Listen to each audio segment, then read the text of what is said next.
Oh my god, guys. I am online talking about the Expanse. Who knew? Shocking. Hi, I'm John. This is my channel, Play Wizards, where I just basically do Expanse stuff most of the time, and I play the RPG. Been doing it for a few years, and I've been very blessed to have found community amongst Expanse fandom in the video game, and had a hell of experience playing it. We finished up the episodes this week, and this is our group therapy session for the Telltale experience as it is. I am joined by my common partner in crime, one Amber. Amber, tell us Hi, everybody. who you are, what you do, and where they can find you. So I'm Amber, and I am a cosplayer.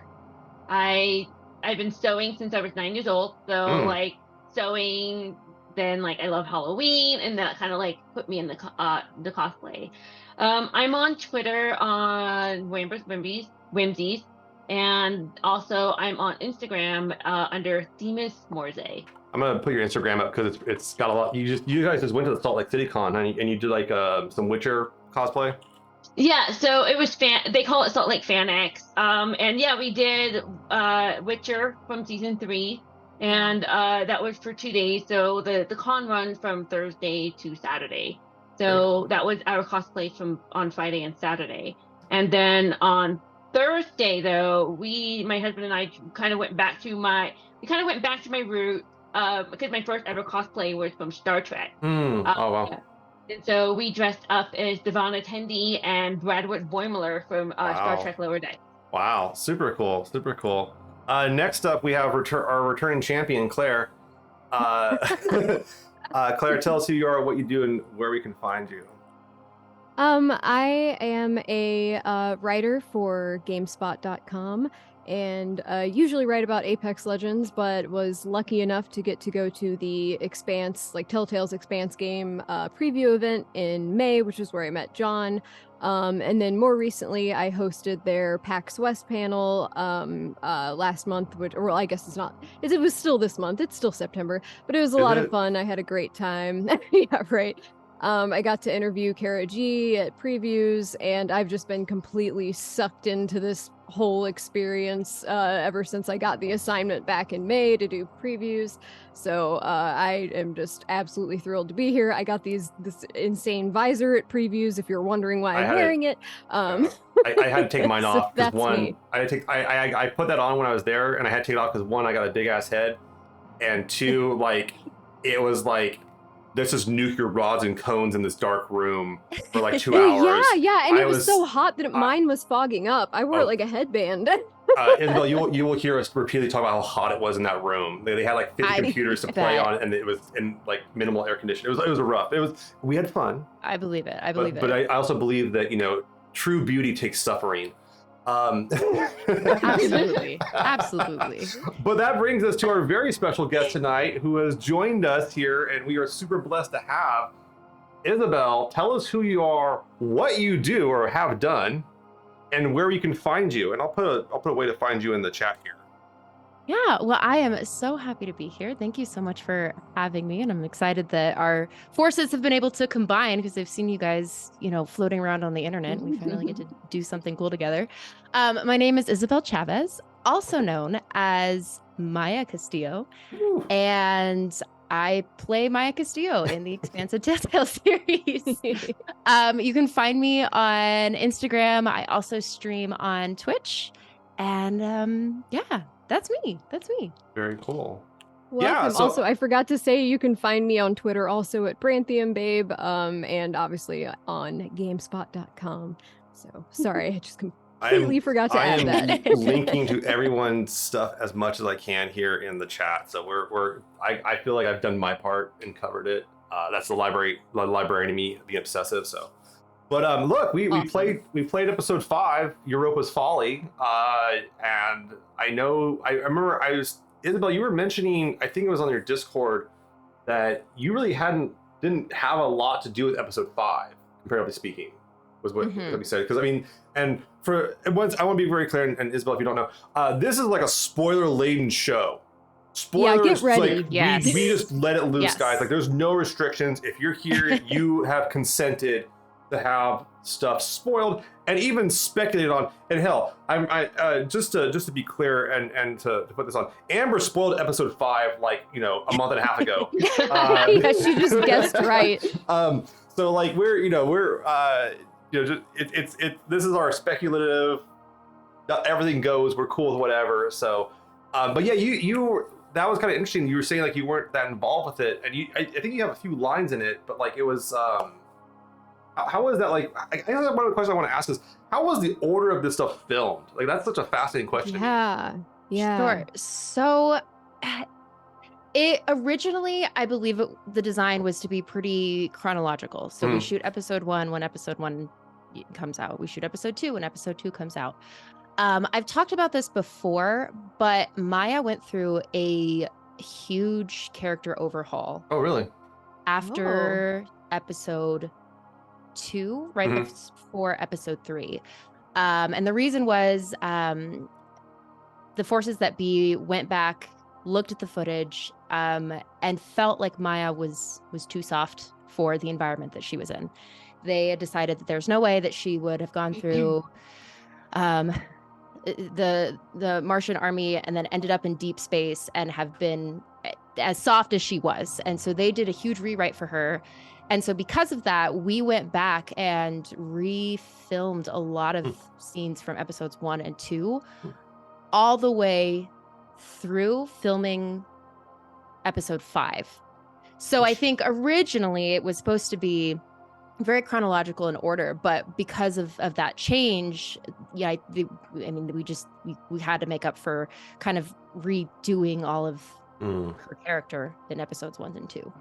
I can see that shift. Now you mention it, I can see that in thinking back.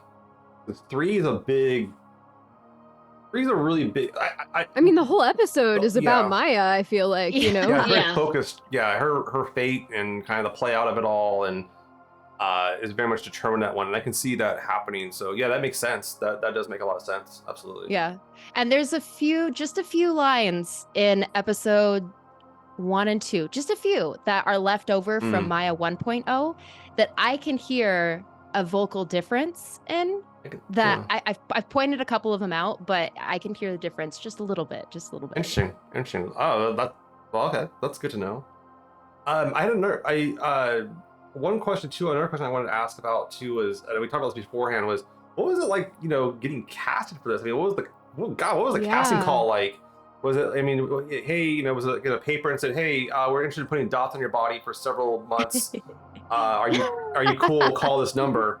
I don't know what it looked like. I'm just speculating here. Right. That's what we do. Sure. So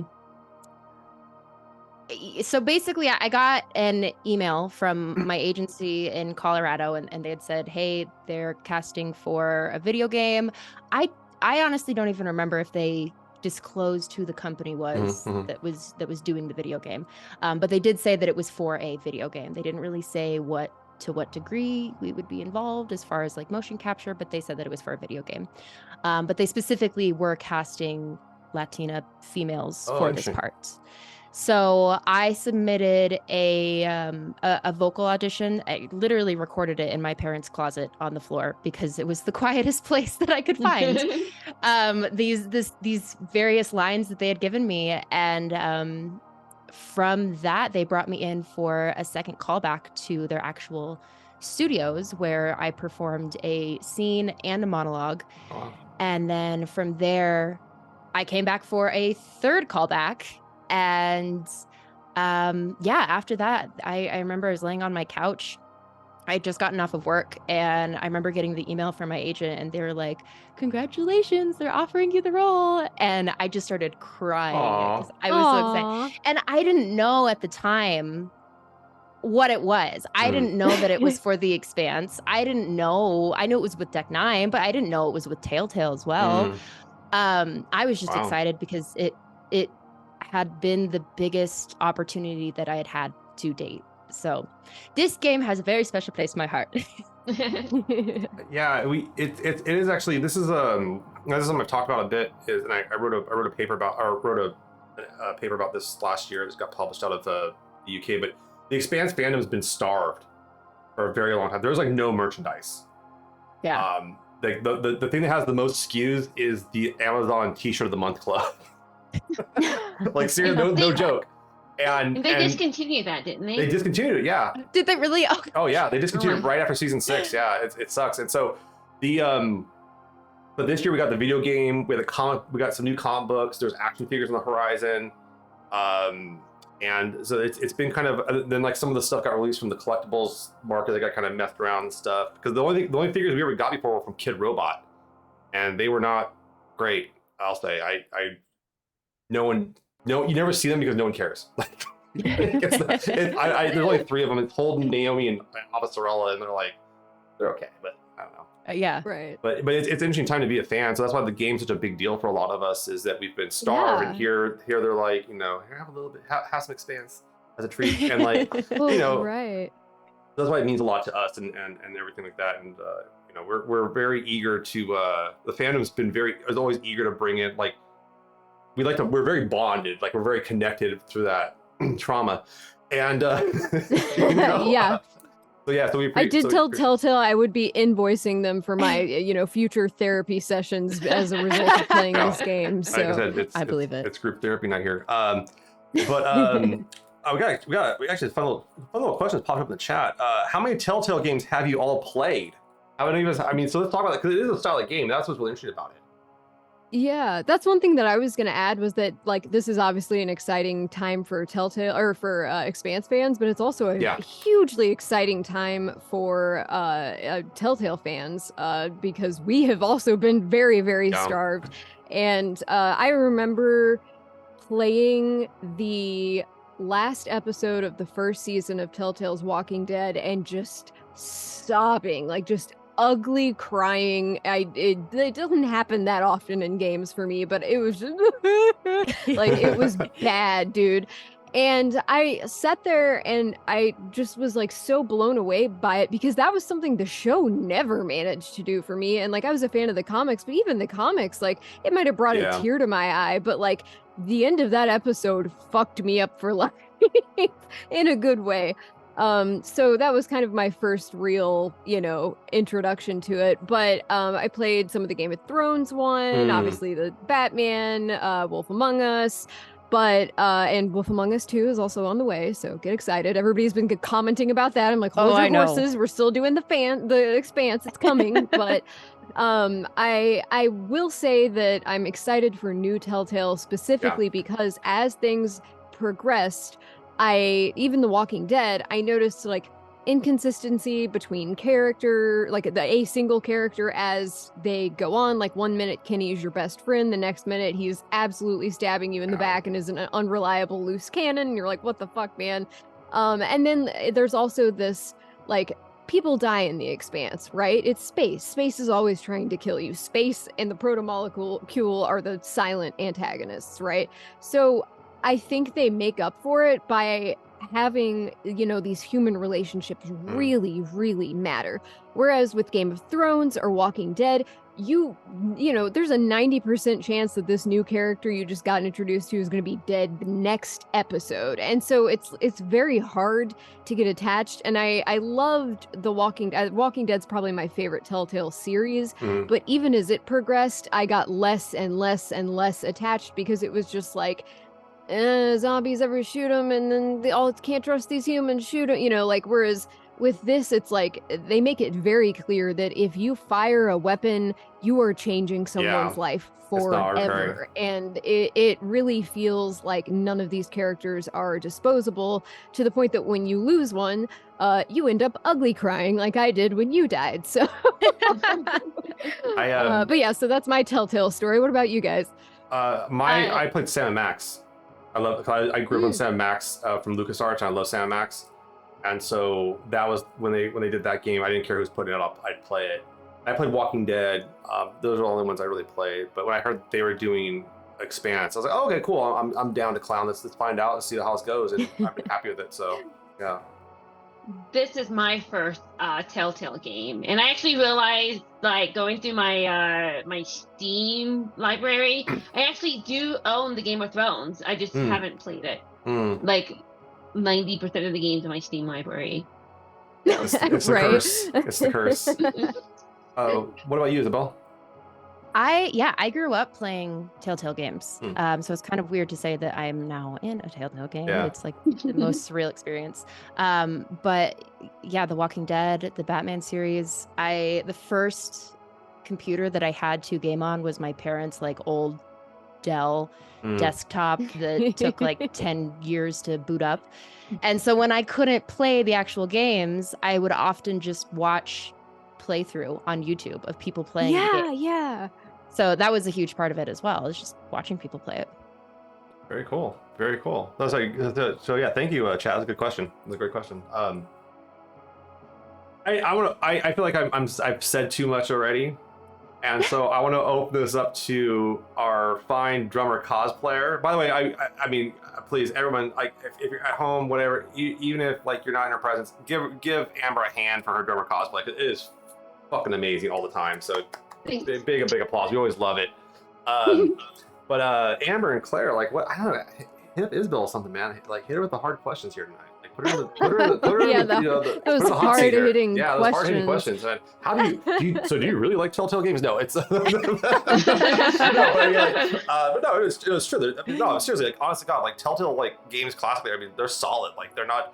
I'm not going to tell you it's the best game I've ever played, but I'm also going to say, like, I'll play them. If someone put one right here, you want to play this? Yeah, I'll take a shot at it. Sure, it sounds good. Like, and I have a fun time with them. Like, they're good, solid games, and that's why I was stoked. Right, and I think it's the perfect studio for an Expanse game, honestly, because if you could, I'm playing a lot of Starfield here, but they easily could have fucked it up if they went for this huge amount of scope or something like that. Exactly, so and that's kind of the perfect size. Yeah, and so I'm not sure if you're familiar with like the history of like the Expanse becoming a franchise, like before it became like a book or anything. I'm not sure.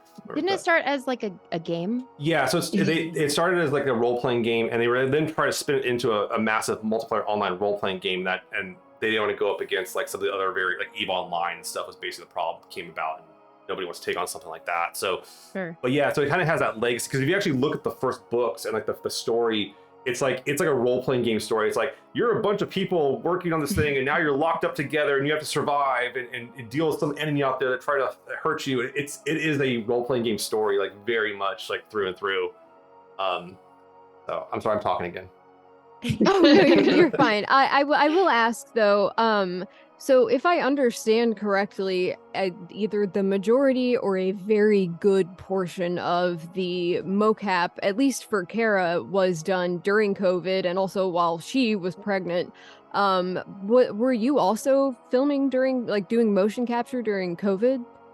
Yeah, so it was kind of like the whole thing was just crazy. There's a lot of hoops to jump through, and the whole game ended up going SAG regulations because we were lucky enough to get Kara on board, but because of that, we had to follow SAG regulations.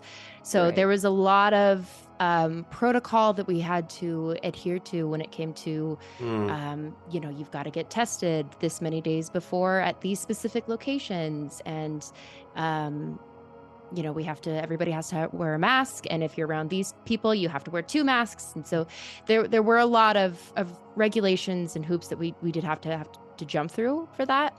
Fun fact, episode 3, I think at the end of filming episode 3, I actually got COVID. Oh wow. Unfortunately, oh my God. I was on set and my brother texted me and he was like, and I had just been hanging out with him that weekend, and he was like, hey, just so you know, I just tested positive for COVID.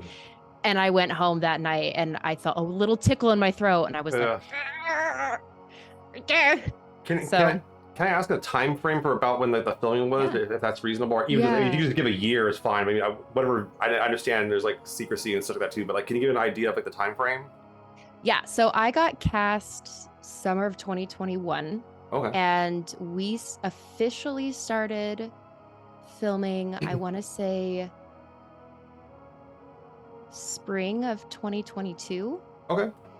And we went maybe even sooner. I think it might have been even sooner. It might have been like winter 2021, the start of 2022.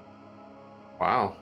Okay. And we went pretty consistently up until 2020.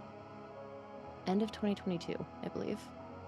Wow. So what was in terms of motion capture, what was the craziest thing that either you had to do or / that you witnessed? Because I've seen some of the behind the scenes stuff and obviously interview the people that made the game. And like I've seen the spider sling, the giant hula hoop where like everyone holds you up and you're like look like a cyberpunk ballerina while they make you do weightless stuff. I've seen people getting yanked around on skateboards and you know, Kara laying in a net pretending she's climbing a ladder and dodging these falling, you know, debris and all of that.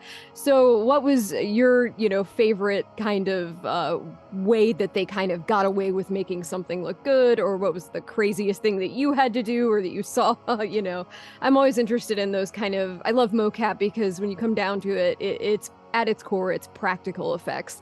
They just, you know, then go into the computer and then make it, you know, a game. But at its core, magic. It is like, yeah, it really is like that old timey movie magic. So yeah, what was that like?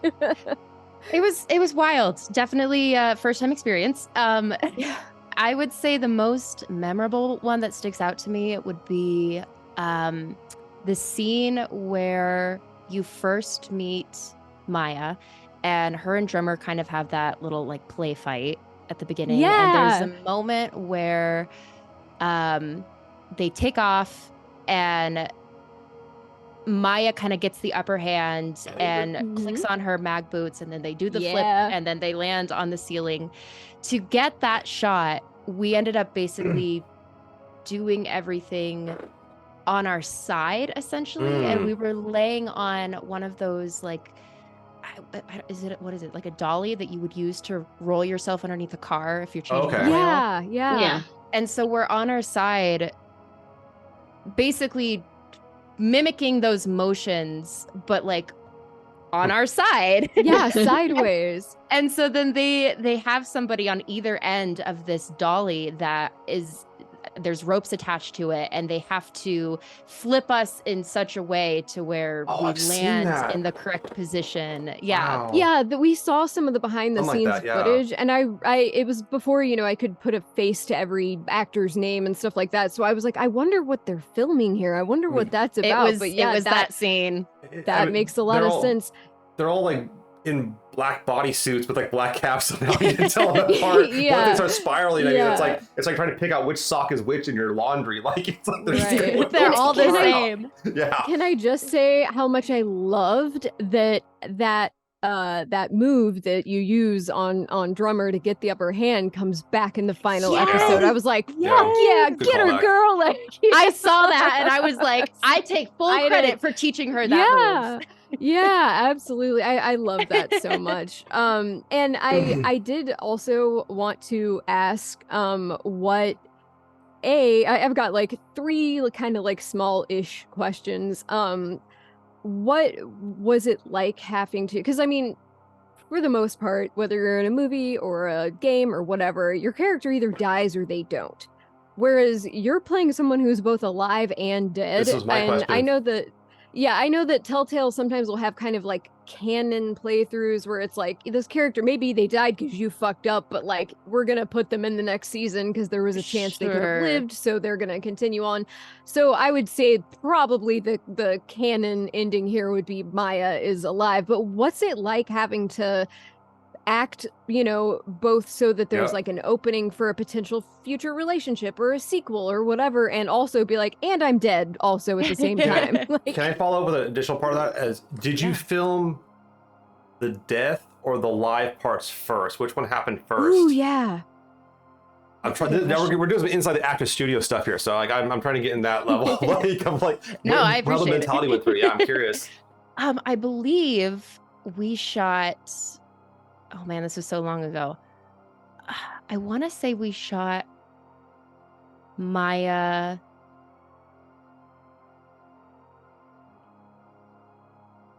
dying first. Oh, wow. Fascinating. Yeah. I've actually heard that that's kind of common sometimes. Like, I think like just that the end or the climax of a movie or game will kind of end up getting filmed first. But that must have been wild. Was that hard to kind of do that early, you know? It was, but it was also the only thing that we had scheduled to film that day. Like everything that we had done on that day was around that scene and things leading up to that event. Gotcha. And so I think it made it easier to kind of compartmentalize. Like, okay, Yeah, and like get in that headspace. And now I'm done. I think the hardest part is not playing the end in earlier scenes. You know what I mean? Yeah, for sure. I can see that being a tricky thing. Well, look. Yeah. Sorry, I do want to admit, I Oh, want that's to fine. apologize. I got you killed, and I'm so sorry. I don't know how that happened. I just did, but Oh. I'm contacting my lawyer right now. Yeah, I was gonna say at this point, Isabel's been paid for the performance, so it doesn't care. It's over. The episode's over. It is what it is. It is what it is, right? That's what I signed up for, right? Like, I agreed to film the scenes. There it is, right? It's such a fascinating thing that kind of like in between. And as far as like a canonical playthrough, I would love to debate a canonical playthrough. If they do one, I'm curious. But I would actually my canonical playthrough that Maya dies. Yeah. Well, yeah, so that was one of the things when I did the PAX West panel. I was asking Iris Dowderman, the lead writer, like, so what's it like to have to write a death scene for basically every single character in your game, and also a not dying, kind of situation. And I remember she said, that it was really hard, but she was really proud of the scene where you die. And I remember because I had just played that before I hosted PAX, so that was just like all in my head. And there was this moment where you're dying in the vacuum of space, and Drummer's like, "Come on!" Like she's like yelling, and I yelled that at the exact same minute that she did. I'm like tearing up and shit. And it was such a good scene. Normally in any Telltale game, somebody I don't want to die dies. I'm going back to episode 1 and we are fixing this shit. I don't care how far I have to go back. We are fixing it. This was so well written that I was like, okay, we're going to have 2 save files, one where you live and one where you die, because that was so well done. So I definitely see what you're saying there, John, about it, where I could see it being canon too. I'm actually getting ready to do my playthrough where I kill everyone. Like, I know, I'm serious. You can geek them all. Like, let them all, like, they all. Oh yeah, you can end up with everybody dead, or almost everyone alive. I'm down. Yeah, I'm down for that. Like, that should be interesting. Did you have a favorite character that, like, obviously besides Drummer and Maya, did you have a favorite character that's was created for the game? I know. I bet I know who it is. Wait, are you asking me? Oh yeah. I'm sorry. No, you're fine. I really liked. So they grew on me at different points in the game, and I think initially I really, really liked Virgil. I love his character arc. I love his backstory. I love the depth that he has. And he kind of like, there's parts of him that remind me of Fred Johnson too. He's a reflection of it. He's not a thinly veiled like mini version of Fred Johnson. And John and I have, in one of the previous episodes, we discussed that. Like I pointed out like the parallels between Fred Johnson and Virgil. Yeah, definitely, I can see it. But I think as I actually played the game, I developed this soft spot that I didn't know that I had for Rayan. I knew you were gonna say it. My favorite character, and I was gonna let him die. I was like, the legs gotta go. I don't give a shit. You're weak. You're gonna screw me over later. Get out of here. Get out of here. Now I'm just like, I will burn cities for this man. You feel bad for him. Like, I mean, I feel he's like the only character I feel bad for in the game. Yeah, I'm a Khan little baby belter. Yeah, I'm a Khan stan. Khan is. Oh yeah, she's great. When she said, "I'm ecstatic" or whatever. She said, I couldn't be any more. I didn't think I'd be any more turned on after killing. Well, yeah, those were my two. Those were my two favorite. Those were my two favorite things. Where she gets asked like, "Are you okay?" Or she's like, "You're hurt. You're shot or whatever." And she's like, "I'm ecstatic." Yeah. And then I didn't think I could get any more turned on after killing those pirates. Now I'm like, do I ship Khan and Virgil? I think think I might. Right? Like, Yeah, this- Right? I loved It could him work. getting that backbone moment of being like, listen, lady, you are not pulling the shit you pulled with Maya when she gave you a new arm. Sit Yeah. down, shut up, and let me fix you. And she's just like, okay. What are you gonna say, Amber? I love it. Oh, nothing. I was just like, because I was when I played, I took notes. And Yeah. my first note for this episode was not going to curb stomp Raylan. Yeah. Yeah. I mean, curb present, but still. I had some problems that scene too, because like the premise is that like they're crushing his skull at the mag booth, and I'm like, it's never been established. Like, I don't know how. I wondered that. That's I what I was don't going to think that ask can- if that's a thing. Yeah, I've never seen that before. I actually watched your VOD of your playthrough. Oh, thank John. you. Thank you. Because I wanted to kind Critique me, please. No. Yes, definitely. I rip you to shreds, really. No, I wanted to kind of get your perspective on the game. So have some talking points when we came in. Sure. But I saw that comment, and I wanted to maybe add something Sure. that I don't know if it like challenges it. And again, like I'm No, going that's into fine. this. Go for it. No, please. I don't know the lore, the Sure, official no, lore don't worry about behind where mag boots came from. But originally, when they had created Maya 1.0, and the scenes that they had for her, she more or less made the prototype for the mag boots Gotcha. and gave them to Drummer as a gift. And that was Interesting. supposed to be the initial scene that where Maya meets Drummer, is where she gives Drummer these boots and says, hey, look, I made you this cool thing. And in the initial design of the mag boots, you're able to increase or decrease polarity to your liking, to either jump off and go over there, or to attract yourself to whatever metal surface is nearby. So when you said that, I was like, I wonder if maybe that original design was still in there but wasn't clarified. But I wasn't sure if there's like lore behind mag boots that I'm not aware of. Well, because the only thing in the game, so the mag boots, as far as crushing a human skull is very difficult. I'm gonna be very clear. Like that's a hard bone. You would know, I'm sure. Yeah. Right. But the thing is that in the game you find like those random mag boots out. I think it's episode 2. You find the random mag boots, and like the comment I think like Arlen or something like that makes is like, you're like, oh, the feet are still in there. Like, yeah, that means they work. And like, so like but there's never been a point where like the mag boots were so powerful, because even like in the show, remember when Bobby's like the magnets aren't holding on her like suit too well when she's crawling up the ship. So like there is kind of showing the magnets do have a limitation. They're not like super magnets. So I was kind of like, that's what kind of threw me up. But I could see it being a remnant of a previous kind of like idea, but it just kind of came out of nowhere to use that. And I was a little, that threw me off a little bit. But I wasn't like, it doesn't, the thing about these critiques we usually have is like, they don't game break for us. They don't make the game not enjoyable. I want to be clear. Like, we're just kind of curious about how it kind of plays out.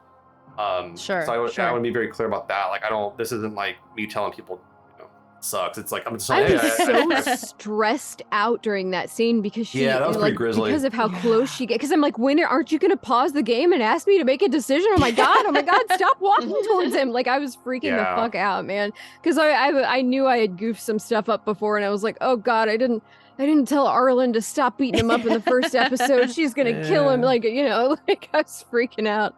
Yeah. Sorry, go. Oh, I was gonna say, like, when I read the book and when I watched the show, I kind of got the sense that, like, in my mind, the magnetic polarity was adjustable. Because I would imagine, as somebody who is on Earth, we live in like on 1G. I would imagine that like Holden would have the polarity on his boot a little higher than say Bobby, for example, because the gravity on Mars is not. So you would kind of like maybe like put the the polarity a little stronger if you're like an Earther, but if you grew up on Mars or a station like that had like spin gravity, you will kind of want to match it, because that way you can be assured that your steps, you're not going to have to overthink how to walk. Sure. Right. Yeah. let us pick this one part of the game apart horribly. We'll probably get a message here from Frost, and they'll say it was a wizard. The only yeah. explanation. Yeah, sorry, I have to do the Simpsons reference once in a while. I have some nitpicks like that by all means. My biggest nitpick in the game is, and the one I'll die on, is that Khan has a nose ring. Shouldn't have a nose ring. That's established in the show that jewelry in space is dangerous, especially when you go fast and you're the pilot. So it's like that's my major one. But it's not enough. Bobby tells Avasarala, like, if you don't take your fucking earrings off, they're gonna come off for you. Basically, well, to be fair, like Avasarala is like dripping, like she's got, she has like long dangly. Yeah, and you can like exactly. tell that like they're stressing like her earlobe because of how much they weigh. So, but like. It's a nose ring. That's pretty minor. Yeah, I didn't get around to it, but I was gonna like weigh I was gonna try to figure out the weight of a nose ring, and then like do the multiplication to figure out like how much force I would do, and then but this begs the question though: was there a version of the mag boots in the game where you could press it near Khan's face and rip her nose ring? I mean, was this an option that you entertained? So Frost, not about the like literally murdering her nose ring like that, but Frost, for anyone watching who doesn't know, Frost refers to Stefan Frost, who's the game director for Telltale, or the Expanse of Telltale series. I can't talk.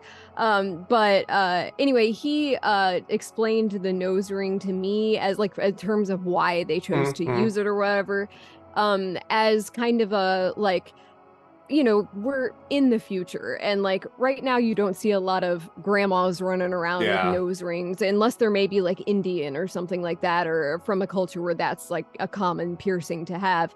But when I'm in my 70s or 80s, I'm still gonna have this thing, like I'm not taking that out, like he kind of explained it like that, as like, we want to think about how people that are, how people are now and how they would look, in the future as older people, because old people aren't going to look the same in several hundred years as they do now. So, that's actually an interesting question, because it also begs the question of how old Khan actually is.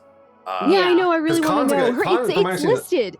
Is it listed? I think it's listed either that or she refused to tell it. But if you go in the medical bay, you can find all of the ages and all of the Reddit. But I think she's the one who refused to tell how old she was. There's like no information about her at all in that movie. I could see her being like well into her 80s or 90s, and she'd still be fairly young.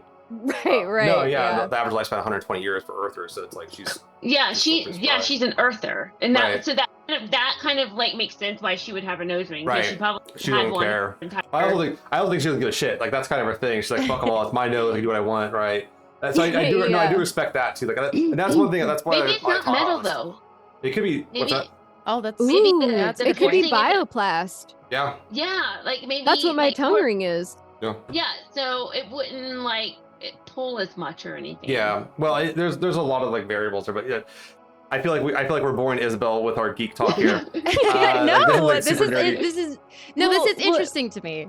What was your favorite scene to film in the whole show the whole series of the game, and then what was your favorite scene like once it was finished that you really just like loved? Interesting. My favorite one to film. Question. I actually really enjoyed some of the combat scenes. Whether it was with Arlen when he's dragging me by my neck and across the thing, that was really cool to shoot. But I really like the combat scene again. That first initial encounter with Drummer, when we're kind of battling it out. I really enjoyed choreographing that whole thing. And it was an extra layer of difficult because she was, pregnant at the time. Yeah, I was gonna say. Oh wow! So we had to think about that. Yeah. So we had in to terms be of that scene, very careful about what moves or what positions we could actually do with that. So those are probably my favorite to shoot. My favorite one that turned out is when we are outside and the twins have just opened a hole into the hole, and I'm looking up and I make a comment of like, oh, look, there's Io. I remember in my head at the moment, I'm thinking like, I'm trying to imagine like what that looked like. Because at the time I didn't know what it looked like or what it would look like in the final product. And so I think actually seeing that and seeing what they did to create that, it almost was very similar with the vision that I had in my head and how it actually turned out in the game. Because obviously I had researched what I looked like and the storms that it had. So that was probably my favorite one that turned out. That's cool. Awesome. That's so cool. And that's definitely really interesting about the scene where you kind of tackle her. I felt so vindicated because we got to see the story trailer at previews before anyone else, and it showed that scene. Yeah. And I'm by, and I took one look at that and said, "They're not fighting. They're not fighting. That's not a fight. Not fighting. Yeah, they're not." I was gonna ask, when you were filming that scene, like, were you thinking like this is, what I was like, what was it like? Did you film it as like a flirtatious this is like them thing? flirting? Yeah. Are they flirting? Or is it just sort of like Drummer is schooling Maya on how to do like DOG like combat? No, it was definitely flirtatious. Okay. Okay. Because what's interesting about that is I feel like there's a few scenes, like a few shots of Maya in the game, which obviously with the character models being used, where she looks like almost vicious, like comes off very like I want to say like wolf-like. I feel like there's that intensity. Intensity in the Eye of the Hunter in it. And I was always kind of curious about that too. So that's why I think that's one of the beauties of that whole scene is that you're not sure initially. I feel like you can have it's not confirmed one way or the other. It's a little ambiguous, but I think it's beautiful. And I feel like you guys somehow towed the line so well to the point where it's like, yes, they're definitely flirting, but also if the player chooses not to pursue that romance, the interactions still feel like they are still emotionally bonded without this sense of like, okay, but it still feels like they're kind of banging, even though I didn't choose that, it's still so well done. I think it's suggested that they're flirting, but the player can choose if that's what they want, then they can pursue that, and if they don't, then they're strictly, just friends. No little roughhouse and hurt no one. Exactly. All right, we're 40 minutes into this, and we haven't even talked about episode 5. Okay, so I did have a question about episode 5. Was it just me? Speaking of flirting, was it just me, or did Toussaint kind of come on to Drummer and like that was not just a hey join my family, that was like a join me baby kind of like she like the arm slow and like arm stroke. That was tastefully done. I was almost sad to see her go, and I also wish Maya had been in that scene so that I could see her react to that, be like, oh bitch, don't you dare touch my woman, like, hold me back. Hold me back. Just gotta turn the mag boots up. All right. I actually didn't get flirtation from that. It wasn't until I did it the second time that I kind of was like, like. I'm with Isabel on this. To me, it comes off more as like a temptation, like. Yeah, that's like, true. Which I mean, flirting is to try to present temptation to someone, but temptation to bring them to the side, which is not necessarily like, which is like, hey, do you want to travel the stars and behead people, like, It's kind of what I was getting out of it. Yeah, but then she says two bodies perfectly in orbit, and I'm like, okay, like, so I was like, but yeah, I didn't get that on the first playthrough. It wasn't until the second playthrough that I wondered. So I can see that. I saw her more as like a motherly figure. I don't know if you guys have seen that makes sense. Chicago. But she kind of gave me a Mama Morton. Mama Morton vibe. I could see that. Where it's like, let me take you under my wing. Because when I was playing through it, I personally was like, I might join her, maybe. Yeah. Right. I mean, it's very convincing. Like I said, I was almost sad to see her go because I was like, damn, maybe if everyone wasn't dead, like on your mean, ship, things would be a little different. Like, yeah, I thought Toussaint was like the second best designed character in the game, in my opinion. Yeah. Like I love Toussaint's design. I love like the armor. I love the layout. I love the attitude. I love like just that character was brilliantly done for me. And Yeah. those of us in the RPG community, we were actually asking early on, okay, Toussaint, hopefully Toussaint lives because we'd love to use her in the game, like use in the future. Like, but it's such a really well done character. Yeah, there was something that I noticed in episode 5 that Toussaint was kind of wearing like a patterned scarf under her jumpsuit. Yeah. And it actually reminded me of, I don't remember what season it was. I think maybe season 2, where it's Anderson Dawes and Fred Johnson and all the tribal. It's all the tribes of the OPA meeting, right? Yeah, and there was a background character that had like the scarf very similarly designed, and I'm like, in my mind, Toussaint, her Earth ancestors probably came from like Haiti or somewhere in that region, just because it's a very French sounding name. Yeah. And the scarf is just very reminiscent of that. Yeah, there's there's like some belters that have like very much wear robes and kind of like head scarves and stuff like that too. And it's not uncommon. And I noticed that too in the character. I thought that was a clever design and a good way to like I don't know, connector, like kind of bridge the gap between Toussaint and like the background characters you see in the show. The one thing I did like about Toussaint was that Toussaint kind of has this like nostalgia. Like the T is a really good example. And they kind of draw on like prior experiences. They want to sustain prior experiences. That's kind of one thing about Toussaint I really liked, and I thought it was a clever kind of nuance through it all. But what else about this episode was kind of interesting? And Isabel, I mean, you said you really just played it. Like, what do you have to say about this one? Like in terms of kind of the way it plays out and such.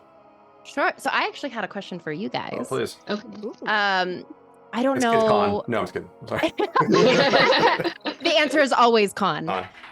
I don't know which of you have read the books versus just seen the show. I'm guessing have all of you read the books?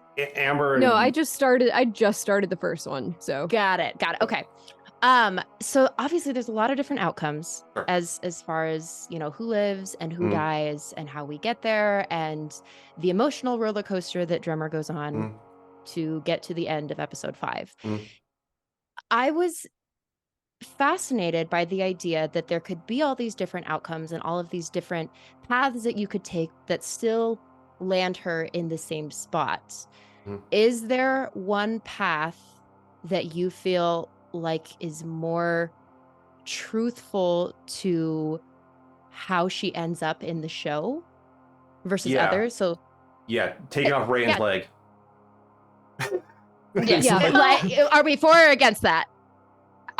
We're definitely for like the leg removal. Okay. Like we're all for it. Yeah. Go for it. Okay, so I feel, for me personally, because I'm a Drummer stan. Really? Obviously. Aren't we all? That kind of surprises me. I feel like so just to be clear, Drummer in the book is not what we see in the show. Kara did such an amazing job when she came on to the show in season 2. They just sort of like, we like you do really great on the camera, and I think that's probably due to her experience on stage. And so they just sort of like, the Drummer we see in the show is kind of like a mashup of Sam Wassenfeld, Bull, and Michio. And then a little, obviously, the name Drummer. Like the Drummer in the book doesn't show up until like 5 or like book 5. Yeah, and they're working with Fred Johnson.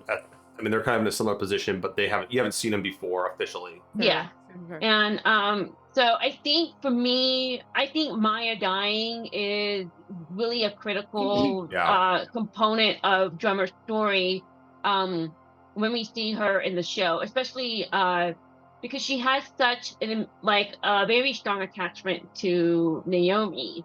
Yeah. And I do see for me, there's a lot of parallels between Naomi and Maya. Brilliant engineers. and they just both want to make the belt a better place. They don't. It's not. I'm going to make the belt a better place. For my ego is, I want to make the belt a better place for everybody in the belt. And that's the other thing. The other connection there too is like, especially on the show, is that like I have a feeling that Drummer knows what Naomi did in her younger days, or has a suspicion that she was responsible. Maybe he never said it out loud, but it's unspoken. That might be it. Then is they have this unspoken, like they both fucked up as kids, pretty much, like when they were younger, got taken advantage of, or whatever it is.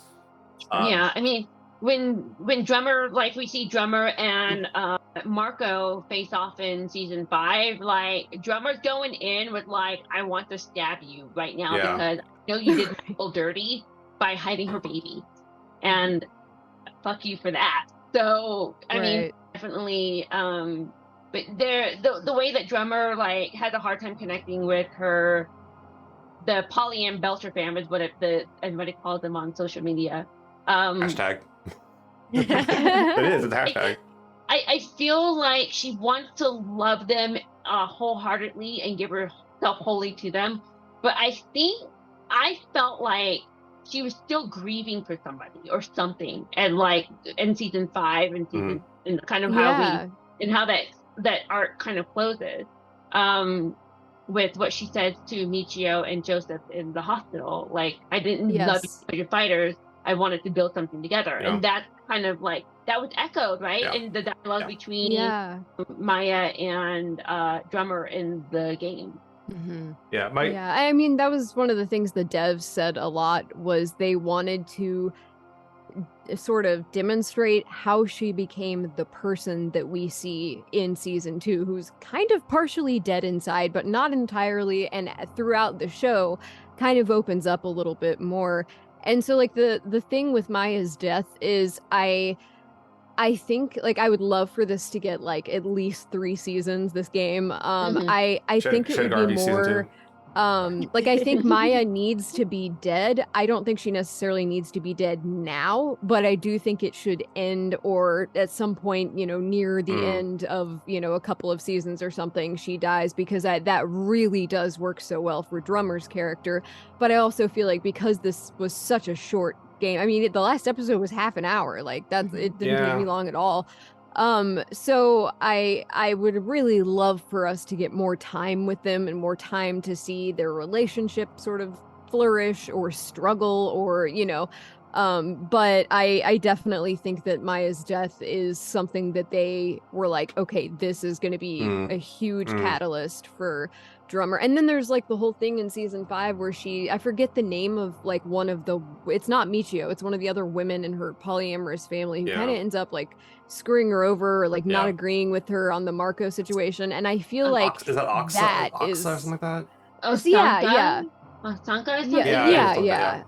And so that when I first watched the show, kind of made me wonder, like, because I knew there were books. I didn't know who Drummer was in the books or anything about, I didn't know that she's an amalgamation of characters from the books. So I really wondered, like, what had happened that, that was there that made her like that. But in retrospect, Maya's death perfectly explains it, I think. Yeah. The thing I found fascinating too in the game, we get to see like I for me personally, I do consider like Maya a belter, and it's not not because that's where she was born. It's just because of I feel like, and feel free to chime in, Isabel, but I feel like she embodies what it means to be a belter like incredibly well. That was so well done. Yeah. And so like the episode 3, I think it was, where like Drummer's like, no, we can't sell this. This is gonna cause problems. And she kind of like elaborated on that with Maya a little bit, and Maya was like, okay, I get it, like almost instantaneous. And then, we see the flip of that with Arlen and Raylan and Toussaint, where like, we gotta sell this and make money. And I don't think Toussaint was gonna sell it. I think I mean, really? she asks her about the buyer, and she goes, but Toussaint like won't tell her and is all shady about who's going to buy it. It's not a buyer. It's a job. She's working for Mal. Right. That's why that's why she has Julie she was set to go Right. get the kid That and get all the makes- stuff. Yeah. Oh, that makes a lot of sense. Yeah, it's part of, Yeah. and so that brings me to my major like concern over Drummer's the storyline and the portrayal of Drummer in this game, with regards, especially because it's based on it's out of the show continuity, is that Drummer gets all this information about the MK core, which is basically just proto-molecule sample. It's not like subtle, and all the names are dropped. And what it does is is very explicitly shown to her in some images and descriptions. But the big problem we have is that on the show, she's in the room when like Holden and Miller and Naomi spill it on Fred Johnson, and she has nothing to contribute.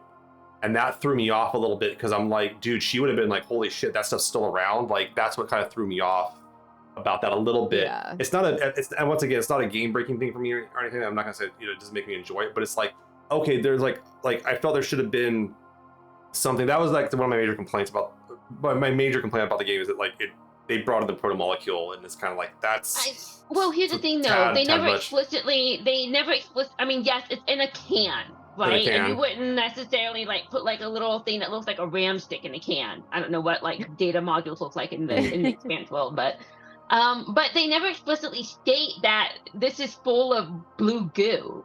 We just know it's a data core, and Drummer had the sense to kind of like look at how many bodies were stacked up. Like, I think the scale of like how dangerous this stuff is, like how many people were killed to get to it. And if it's like one person, it's like, okay, it's not that dangerous. It's like, maybe it's like behind some kind of encryption, but we have the entire Urshanabi, and like that's a whole lot of people. And so I think that, and the fact that heads were cut off. So I think that there were that projection of this is very, very dangerous. And I don't think Drummer necessarily wanted to like have it around long enough to figure out how dangerous it is. So I don't. Yeah. So I would venture to say that she knows that there's something that Jules Pierre Mao wanted, the MK core, like from the event that we see in the game, but when she's in the office, like I don't think it's been a while since we watched the show, but I don't think she quite like the dots aren't quite connected with her. Like the proto-molecule, this goo, this substance is the thing that I like dealt with like 4 years ago. The thing that they never do say it's alien. That's the big. They never say it's like, they don't say it's extrasolar. They say they found it. That's the one thing they said, they found it, and that could have been stumbled upon. And like they kind of established in episode 3 that like this super tuberculosis that got loose on the mausoleum was like developed, that kind of happened.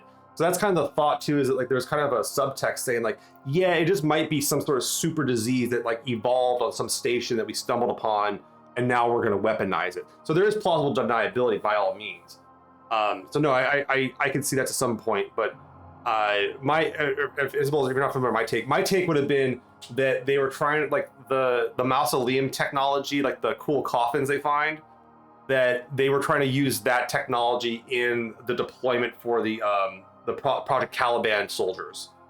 That they would have taken that technology we can get these guys and like isolate them and keep them, not tearing everything apart for a while. I put them in the coffins and shoot the coffins out in space and attack people. Was kind of what that's where I thought they were going to go. Crazy. That's where I thought they were going to go, but like they went the whole 9 yards with the involving the conspiracy as we call it. So sure. Yeah, but that's just my take on Drummer in this game, in this section too. I did the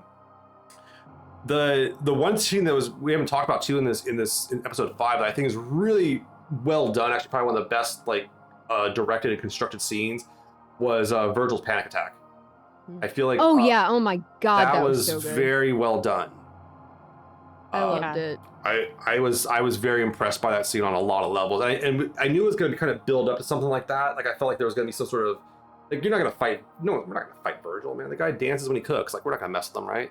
Like, I can't hit a man that dances when he cooks. Like. It reminded me of, like, it's interesting that you guys brought up Fred Johnson in relation to Virgil, because that scene made me think of him and made me think of the scene. I forget who says it to, and I think it's Naomi. It might be Drummer who hears who it's said to, but I think it's Naomi. And they're like, some belter is like, yeah, he was a good man, for an inner or whatever. And she's like, he was a good man, period. And it's like you can see that kind of energy there between Drummer and Virgil, where she's just like, look, like obviously you see her freak out a little bit when she finds out, but she kind of quickly, because she's been through stuff too, where she was young and maybe naive and got pulled into something just like Naomi that she feels terrible about now. And I really love how she kind of was like, all right, dust yourself off and help people, let's do this, you know. And Virgil's legit in regards to, like, he said, yeah, I joined the military because it got me through med school. Like, he's legit up front. I really respect that, because that's like a common experience. Having grown up in a Telltale Air Force Base, that was like a very common experience I saw from my age. So I have a lot of respect for that. The one thing that was kind of interesting was that I feel like the way that they talked about Anderson Station in this was, it felt more book oriented versus the show kind of rendition. The show just kind of made it where, like, they hit it with a bunch of missiles, where in the book they assault it with like hundreds of troops, and it goes on for days. And it's broadcast across like the slaughter and stuff like that too, and it's pretty bad. So I was kind of like, that was another thing I wasn't really sure and such. And I really feel that, like, if you get a chance to read Butcher of Anderson Station, it's very good. Fun fact I didn't mention on stream yet was and I don't know if I'm curious, Isabel, if they told you this one. You know that Anderson Dawes is named after Anderson Station, right? I figured. Yeah, his parents named him that. I never put that together. No, his parents worked on Anderson Station, and they named him that as a way to try to get a promotion. Oh, no way. Yeah. Oh, I didn't know that much. Yeah, so that's the interesting part about him bringing Fred Johnson in, is that this man's responsible for destroying his namesake. Yeah. Yeah, it's like some Shakespearean shit going on. Like, it's like, that's crazy. It's wild. That's crazy. That adds like a whole other layer of like conflict. And that's one thing I actually I struggled initially with how Dawes was depicted in the game. That he's just like this killer and monster, and it's like, but I'm also like, oh, that's a Drummer's ex part. She was part of his crew or whatever it is. You get her biased version of Dawes, I feel, and so I've kind of come to terms with how she depicts him because of that. Because like Dawes is a union leader, and he's a terrorist, and he's a gangster, and he's like a humanitarian, all in one. All at the same time. He wears a lot of hats. He does. He does. He has a diverse portfolio. His CV is very diverse. If you need him, so you have to give him that. But Dawes is one of my favorite characters. Dawes and Johnson are my two favorite characters in Expanse. Like, I love Anderson Dawes. And so I love his fate in the books is amazing. Because on the show they just kind of wrote him off. Like, Arnaros is like, yeah, I killed him. I got tired of him, I killed him. And in the books, he's like, he sees Arnaros doing all this like wild ass shit, and he's just kind of like, okay, I'm gonna go over here now and never talk to me again. I'm out. That's how he just kind of slowly exits stage right, and you never see him again. Like, and that's it. Like, I'm done. I'm out. Like, you guys are too much for me. I'm done. I always respected that. He got involved with the wrong crowd, so he's a fun character, and I'm glad they have him in here. And Frost did a solid job voicing him. I understand getting Jared Harris. I loved his voice for him and Tor. He did such a good job. He also did an Alan Moore. He did an Alan Moore impression for me when I was interviewing for him that like had me in like tears from laughing so hard. Like I was like, dude, like what? But he did say they had a lot of trouble finding people that could do the belter voice, like accent, I heard that too. Super well. Yeah, he said that was kind of a struggle. I would be more than happy to send him the email addresses of my various cast members on Avro Access Precipice who are very good. Yeah. Maria does an excellent belter, and then Sam, practicing. My friend Sam that played with us, she's Filipino. She grew up with her grandmother from the Philippines, and she actually based her belter accent on how her grandmother talked, and it is amazing. It is like, that's really cool. She gets like super in your, like, it's funny because Sam was kind of shorter too, like she's like 4'10", something like that. So when she's on camera, you'll see her do this once in a while. She'll kind of climb over the desk into the camera. And she'll, what'd you say, man? Like, it's fucking hilarious. Like, she gets into it. And but apparently she was telling me like, oh, I was like, you based on your grandmother? She's like, yeah. I was like, your character cusses a lot. She's like, so does my grandmother. Like, she's like, I was like, oh, okay. And I was like, she's like, I think she said her grandmother spoke Filipino but cussed in English, and that's what made it so good. Like, so she could like blend the languages. It's really funny. And so she did the whole thing about like learning all the Belter curse words very early on to like leverage them. We had a lot of fun with that. Yeah. I know we're like a little short on time, Really? but I do have a question for Isabel. What was your favorite either arc or episode or just thing that happened in the Expanse television show? Oh gosh. How much of it have you watched the whole series? Yes. Okay, Yeah. just make sure. Okay. Yeah. I feel like I love Julie Mao's arc. I love her too. And I hesitate saying that because I almost feel like it's a cop-out, but just being like a part of this and seeing like the start of her arc and how she you know, gets to Siri Station and all of that, like I think her just being this young girl just running away from home, just getting into things that are way over her head, and she ends up being part of this thing that is so much bigger than her, it just kind of it blows my mind. And I remember when I watched it, the scene where Miller is walking through Eros and then he ends up finding her and then they have that whole conversation, like my jaw was on the floor. Like I forced my partner to watch it and he hadn't watched any of the Expanse up until then, and I was like, I know you won't understand, but you have to watch it because it's just so good. But I love her arc and how she gets there, and I think I just have this like crazy fascination with the proto-molecule as well. Oh yeah, for sure. As does everybody. It makes me want to read the books because I felt I wanted more of her in the show. Like every time, like the first season of the show got a little bit slow, I was like, "What's she doing? Show me what she's doing. I want to see her." I know. I was so excited to see her in the game because of that. So I am really hoping that you guys get a second season so that we can kind of see more of her and more of everyone. But thank you for answering that because I definitely wanted to know, what I would really, if you like Julie as well, I'd really recommend reading the book because it's a lot. In the book, Miller kind of like imagines his like ex-wife like disapproving of stuff he's doing, and it's slowly replaced by Julie over time. It's really subtle. It's really well done. That was something I struggled with. That's what I struggled with in the show. It was so creepy. It was very creepy. That's another big difference between the show and the book is that Julie's like 27, 28 in the book. She's older. Where in the show, and this is one of my critiques too of the game, she's only 19 in the game. In the show, she's 22. So it's like she's much younger and everything. So it's kind of I agree with that. But in the book, it was like, okay, she's like 28. She's been doing this for a while. And he's like in his early 50s. It's like, okay, you're 28. He's hallucinating his wife, which is something that we don't see in the show. So it's just like, they kind of did what that is weird. Wrong with they you, kind of dude? did that weird thing where you had the ex-girlfriend, like quasi, like police partner. And I felt that was. I mean, there's nothing against the actors. I thought the actors were great, but it just kind of felt it felt a little off at times too. And plus, we lost Jay Hernandez, who I love, and Havelock's a great character in the books. Actually, Havelock's very, very cool in the books. But yeah, that was kind of an interesting element. But I can see why you like Julie. Yeah, she's a fascinating character. I would recommend reading the book because Julie's much more interesting in the books.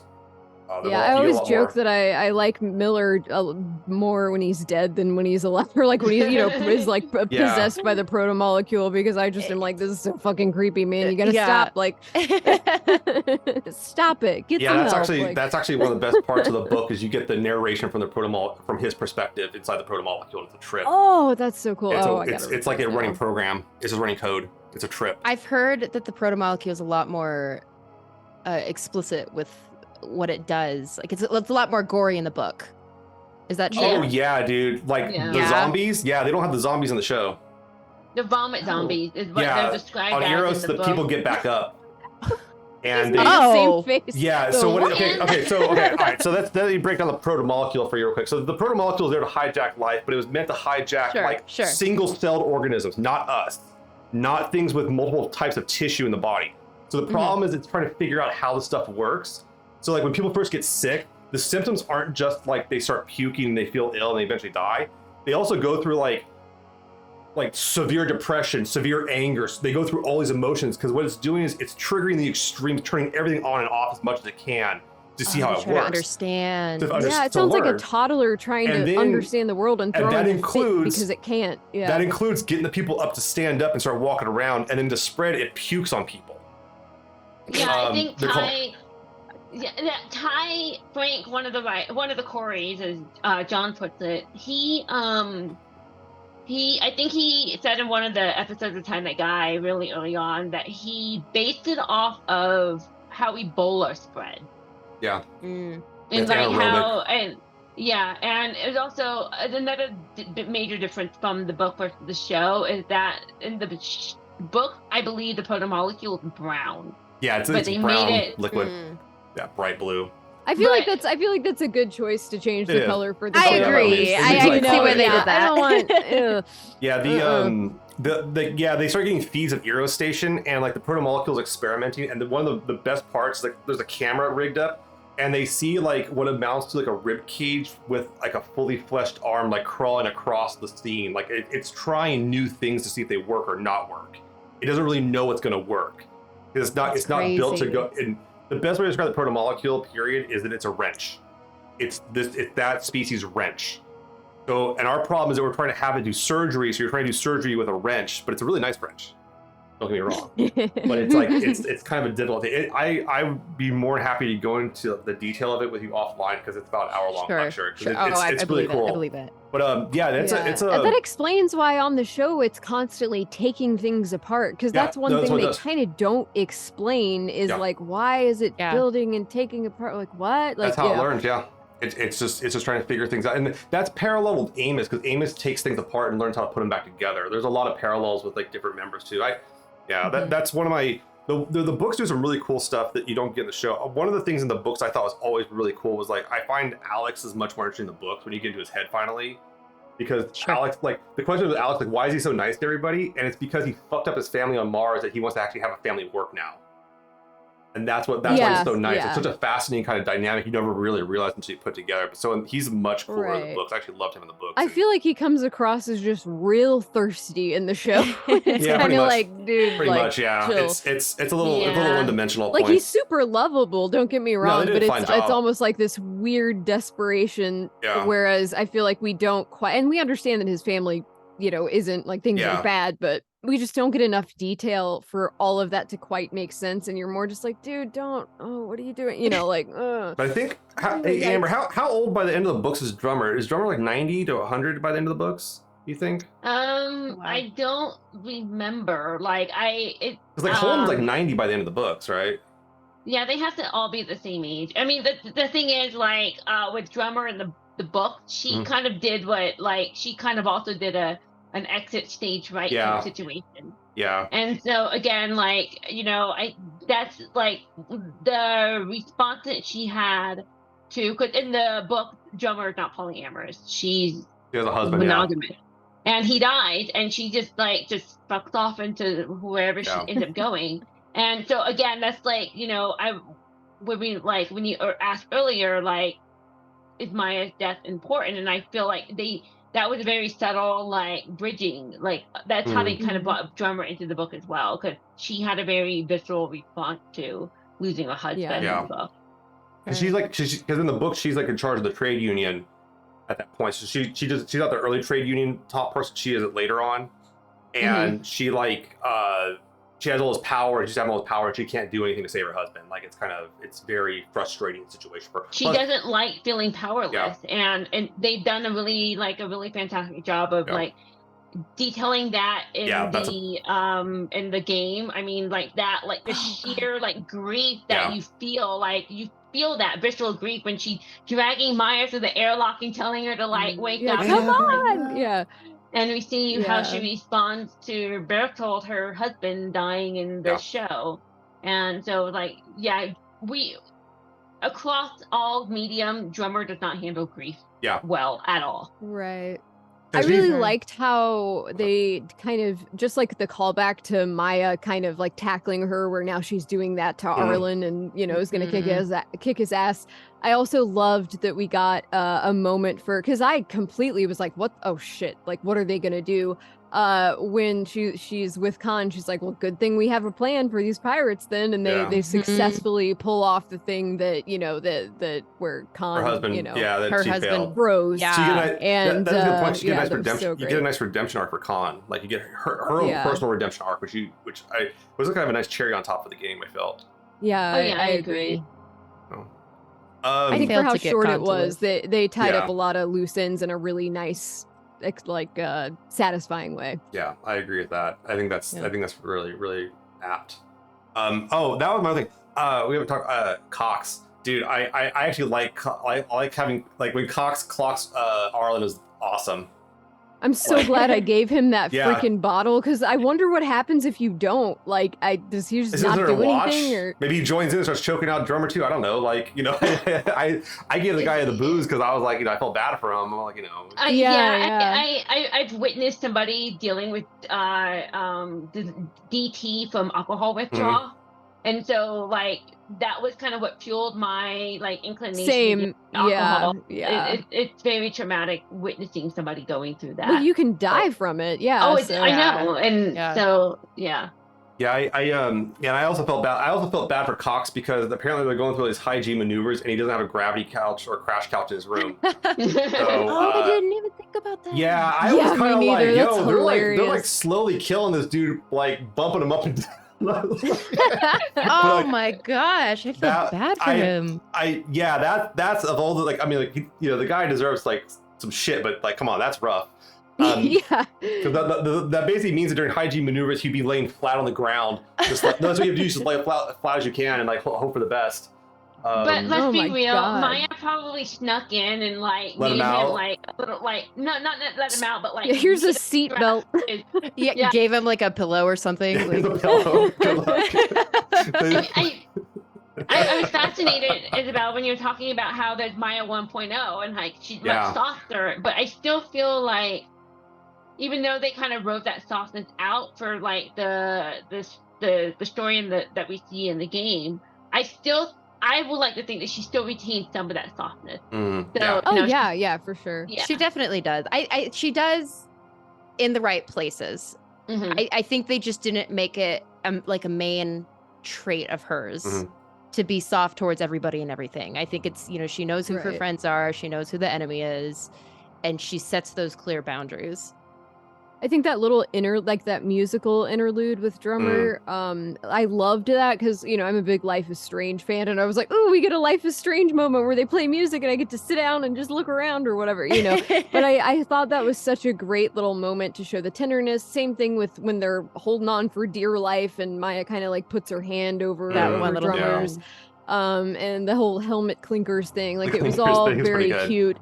But then anytime that there was serious shit going on, like you very much got the impression that Maya is a spitfire. She will punch somebody in the face. She'll be there. Or do whatever she has right to do. Yep. Yeah. So I think you did a great job of portraying this character who is sensitive and kind and empathetic, but not, suffers no fools, a lot like Drummer, and also is not afraid to fight, defend herself, attack. There's definitely a sense of like, I don't want to fuck with her. Like, I don't want to be on her shit list at all. She's cute. Yeah. She's tiny, but I feel like she can take me in a fight. So, Yeah. Well, I appreciate it. Yeah. I do. I think we said we're gonna just maybe hit our like 13 minutes or so. So then I think that's a good time to end. Do we have any other kind of questions? Someone's asking in the chat, is there enough substance in this game to make a decent prequel? I mean, there's plenty of Expanse material out there, guys. Like, there's tons of prequels. I agree. I think this game... I would love to see like because the Avasarala one's going to be a prequel about her son and such, and the day of her son. Yeah. And with Cordiar, I'm hoping Cordiar's in it because Cordiar is like one of my favorite characters, and like he was if you want a character like the point blank is better in the show than the books, Cordiar by far is like amazing. That actor was amazing. He's my favorite spy. And but yeah, I love that. So I'm looking forward to that a lot. I'm sure we'll come back for an episode and therapy session for that one. Yes, yeah, definitely.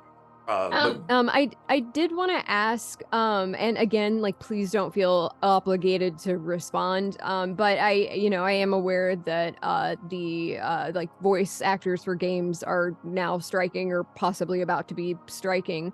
How is that going to affect you? And is there anything you'd like to say about that? Is there, what can people do to help? I just want to give you a platform to talk about that if that's something that you want to talk about, but no pressure Sure. if you don't. Sure. I do appreciate that. I think, there's a lot up in the air as far as what's going to happen next for actors and voice actors, video game artists and whatnot. I don't know that I have a strong opinion on it yet. I'm kind of waiting to see what comes of this next meeting. They do Yeah. have a schedule. I think it's October 2nd, I believe, is the next one that they have. Yeah, I think it's time, and I think it's past due, and especially with the age of AI, and especially for video games, I think that is a I huge agree. yeah, and our threat to Yeah. what I do and the creatives that are out there. I do this because I love it and for the storytelling part of it, but and I don't think it's something that should be replaced with a computer. Right. Yeah, for sure. And I think that was one thing that struck me learning, after interviewing the devs, interviewing Kara and stuff, and, finding out that all of you guys were working in the middle of COVID doing motion capture with a pregnant woman, doing some pretty intense scenes where, she had to be careful, y'all had to be careful, you needed a custom suit for her, like all of that stuff just goes to show how much you guys, like, how hard you have to work. I think a lot of people think that it's just like this. It's just you're talking into a mic and then, whatever, you go home. But it's like there is so Yeah. much more involved than that. And so I just really, hope that everybody gets what they truly deserve from this, because I Sure. know that you guys put in so much work. Yeah.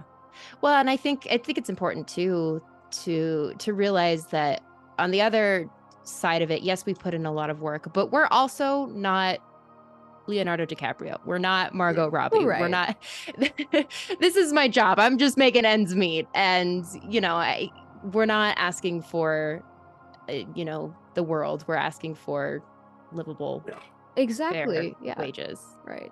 so that we can Right. continue to do what we love. So Exactly. very cool. Yeah, this is a very. I will say that the Coreys are very pro-union. If you've read The Expanse, it's a very pro-union book. Yeah. And I'm very pro-union myself, having been a part of the one at my work and such. So it's So it's and I've seen a lot of people in the tabletop role-play game space being worried about it and such too. And so yeah, totally. So much solidarity with you all on that front. Amber, do you have a question or something you want to say, or? Yeah, I would actually. So my question kind of like comes back to the game a little bit. I thought we were talking about the game, right? Yeah. So my question, Isabel, is did you kind of like? I recognize that Maya exists like in a finite amount of words and dialogue because it's in the script. But did you kind of come up with like your own little backstory in like your mind, or what did it explain to you? Because one of the questions that John and I had was like, how does she go from like an MCRN like Martian to like an engineer on a ship? Sure. Yeah. So she does have a backstory. I don't know how up to date this backstory is, because when they did this, Maya 1.0, I know her full backstory, which I'll share here in a second. But when they rewrote her character, I don't know how much of that stayed versus how much of it shifted. But originally, she basically felt suffocated. She was from a large family, and she basically felt suffocated under the pressure of like, I've got to, join the military and do things X, Y, and Z way. And she just didn't want that. And my memory on this might be a little foggy, but she, I believe, met a girl.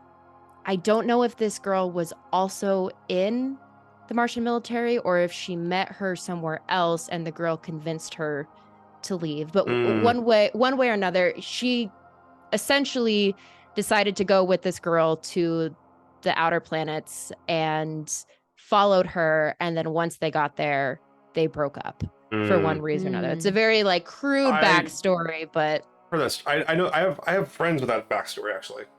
Oh, really? I literally have a friend. I literally have a friend in town who that's their origin story in my town. Okay. Like no joke. So yeah, it wasn't the military, but similar stuff. So she left for love essentially, and then I don't remember if the girl broke up with her or if she broke up with the girl, what the situation was.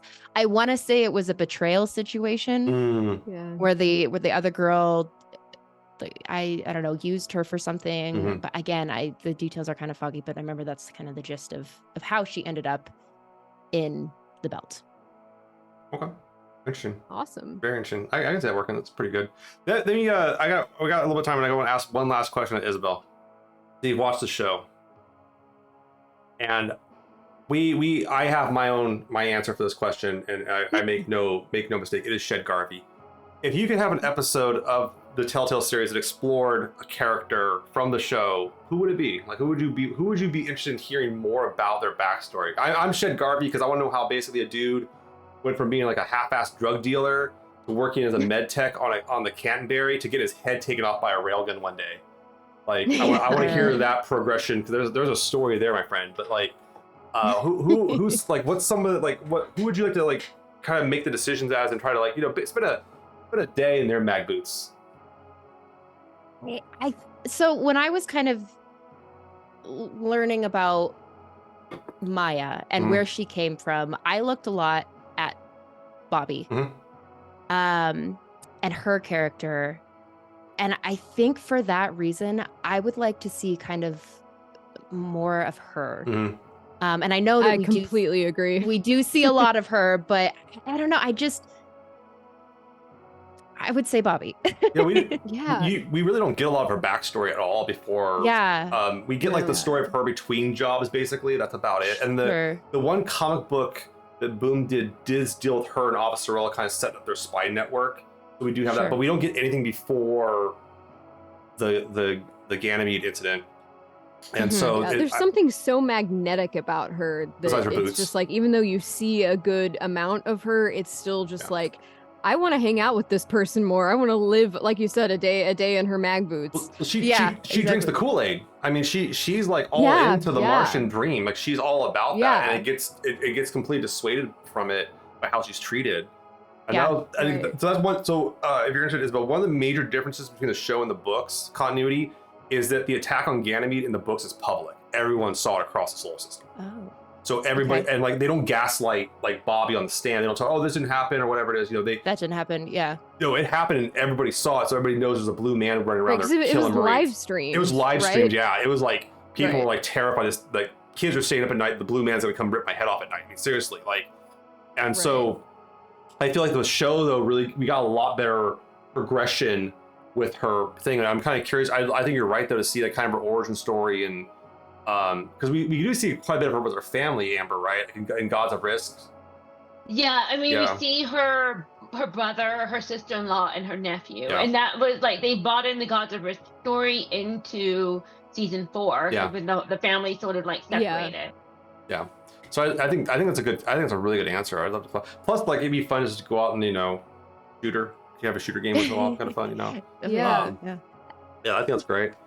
Well, look, this was a lot of fun, Isabel. Thank you so much for agreeing to do this. I really appreciate it. I really appreciate your time. Hopefully, was it pleasurable? Was it a good experience? Was it fun? Absolutely, it was so much fun. Oh my gosh, it was so much fun. This is like the best part of being part of this project, is just meeting people who are just as crazy about the Expanse, and it's just been awesome.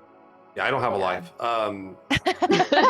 No, I mean, I think that's what's great, is everyone involved in this project is effing obsessed with this, and it's turned out wonderful, I think, because of it. So yeah, very cool. Well, everyone, look, thank you so much for hanging out with me. I'm going to go give everyone a moment here to do an outro. Amber, feel free to tell them who you are, what you do, and where they can find you. I'll be sure to link again. Yeah, Amber, that's me. I'm a cosplayer, and I'm a drummer stan, and I enjoy sewing and making things, and you can find me on Instagram at @TheMissMorze. There's our And link in the chat. Link in the chat. Absolutely. And I love storytelling, and I love choose your own adventure books when I was a kid. So that's really that was the biggest draw for me after the Expanse label on this game. There's a whole host of Telltale games out there before this one you can play. You could have a whole like month and not be fine. Oh, yeah. You have a blast. Yeah, so Longer than that. It's a very deep library, absolutely. So they don't all have Drummer and Maya. Sorry.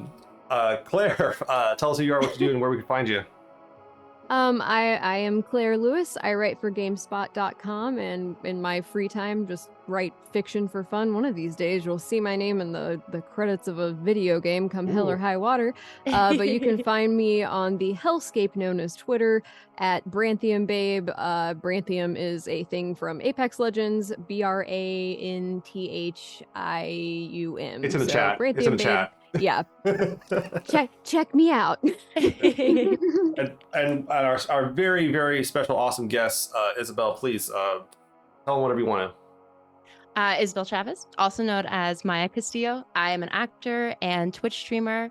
You can find me at Twitch, Abravocado, and you can find me on Instagram, acting like Isabel, just underscores underneath each word. But I just want to say thank you guys so much for having me on. Thank you. Thank you. Thank you just to the Expanse community in general for just being so welcoming and warming and just inviting and just being an awesome community to fall face first into. Once you're in, that's it. It's kind of a hotel. Yeah, it's a Hotel California situation. Forever. I'm here forever. Everyone I've talked to and become friends with have been involved with the show. It's very much that in regards, and everyone's got a very positive experience. It's a very positive fan base, I will say. Hands down. As someone that's been like involved in fan bases over the decades, this is by far the healthiest one I've ever been involved with. Yeah. I won't name names. I might, but all right. Well, thank you. I'm John. I run Abrax Precipice, where we play the Expanse role-playing game every week on Tuesday nights. We're back on October 10th. Very special episode. We're doing a charity stream. We're going to be joined by Jesse Christensen. Jesse Christensen is I believe, in charge of the NASA Exoplanet Institute at Caltech. They are one of NASA's top planet hunters. I believe they're responsible alone for the discovery of 25 exoplanets alone. And they're going to be coming and playing the Expanse role-playing game with us. They're a big geek. As I found out, they like the game, and we're going to have a lot of fun with that on October 10th. I'll be at this weekend in San Francisco at Big Bad Con running Expanse role-playing games. I probably am doing something else with the Expanse at all times. It never stops. Everyone, thank you so much for coming in and watching everything, and thank you again to Amber, Claire, and Isabel for the therapy. We will. We're probably gonna. I have a feeling that Amber and I are gonna be back for the bonus episode with Ava Sorella. I definitely plan. I'm coming too, whether you like it or not. I don't want to be presumptuous. I mean, the invite's open, but I didn't want to be presumptuous about your time and your space. So, I'll be here. I'm absolutely here for it. So we will see you guys all then. Thank you everyone for hanging out with us. I really appreciate it.